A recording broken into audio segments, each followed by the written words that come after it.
If Yahuah does everything that you expect him to do, if he supports you in having all this stuff and things like that, what would you do for him right now? You got all the wealth that you wanted, all the customers, all whatever you wanted. What would you be doing for him? And of course, I have a story. When I was in Michigan, I'm interjecting, I'm interceding and imagining, hey, Yahuah, imagine you heal my mother miraculously and all this other stuff and get all that stuff off of her and things like that. And you save her and help her to do all this and change this and change that.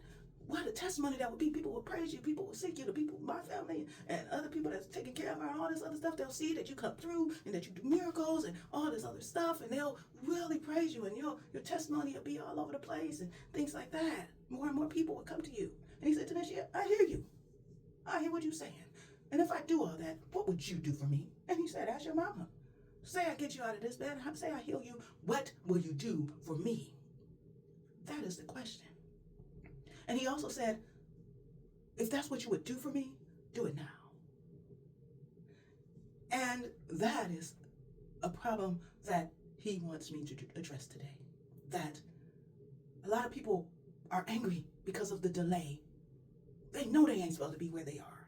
They know life could and should be better. And yet and still, why isn't it? Job 2:32. Whoever calls upon the name of Yahuah shall be delivered and saved. And I saw somebody get angry because of that scripture. I do call on the name of Yahuah. And Yahuah said, yeah, they do. But when I ask them to do something, they don't. When I'm asking them to work on this, they won't. Kind of like our children. You're like, clean up your mess. Do this, half-assing. Okay. But then say they want something. Oh, I want this. Oh, can you take me here? Oh, this.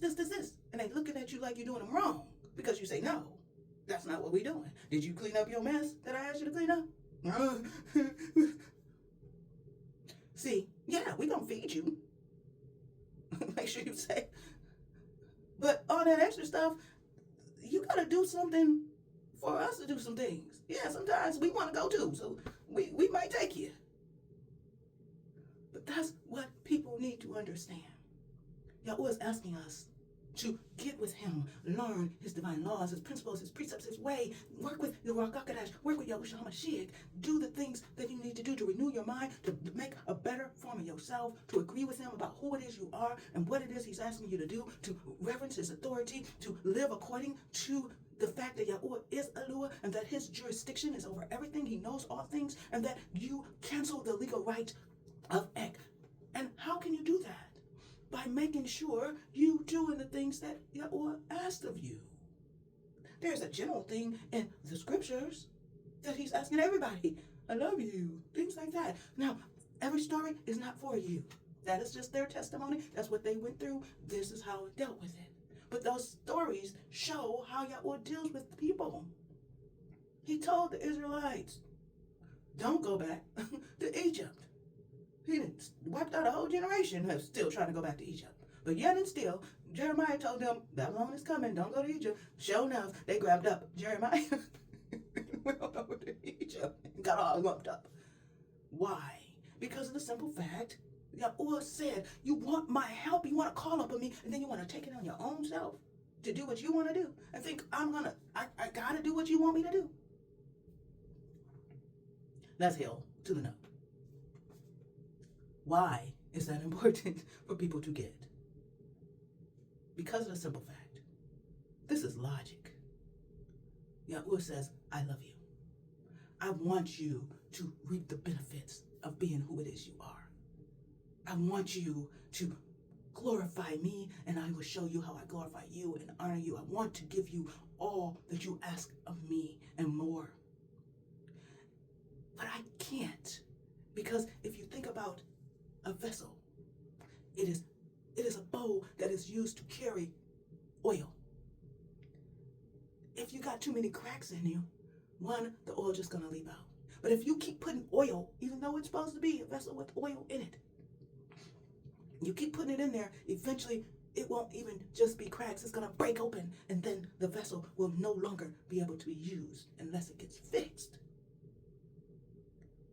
you think about a balloon. You're blowing it up, and it's got a little tear on the inside or the outside. But if you keep blowing the air into it, eventually it'll be all the way through. And no longer can you blow air in it. Who are you going to be? Are you going to allow Yahuah, Yahusha, HaMashiach, the Ruach HaKodesh, are you going to allow him to show you who you are and to help you to agree and do the things in thought and word and action? Do the things that it takes to be who you are, so that even though you had cracks, they get sealed in, so that he can fill you the way you want to be filled. And all that other stuff is just secondary, see? When you're focusing on that stuff, that's why Matthew 6:33, but seek ye first Yahuah and his kingdom, and all things will be added to you. You got to get the primary first. So please, like Yahuah said, you want that stuff? What you gonna do for me? That's the question that you need to answer. And then begin to do the things that you said you would do for him if he did those things.